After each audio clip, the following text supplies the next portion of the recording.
Welcome to the Tech Egg. Don't get scrambled. Enjoy the video. Start by charging the Sony Xm5 to at least 50% using the included USB-C cable. Low battery can prevent pairing and firmware updates. Turn the headphones on, then press and hold the power button for about 7 seconds until you hear the voice prompt or the LED flashes blue indicating Bluetooth pairing mode. Confirm your computer supports Bluetooth 5.0 or higher for best range and codec support. If not, expect SBC-only audio and reduce stability during calls. On Windows 10 or 11 open settings, choose Bluetooth and devices, then add device and pick Bluetooth.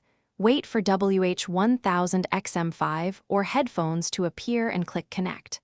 On Mac OS Open System settings, select Bluetooth, then click Connect next to the listed WH1000 After pairing, use the Sony Headphones Connect app or your OS audio settings to select LDAC or AAC when available for higher quality audio.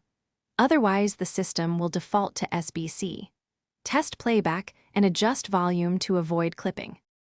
If pairing fails, remove the Xm5 entry from your computer's Bluetooth list, reboot both headphones and the computer, then retry pairing while within 3 meters and with other Bluetooth devices disabled. Use the USB-C cable to connect to your computer for firmware updates using Sony's software. Some systems also support USB audio via the cable for low-latency digital sound.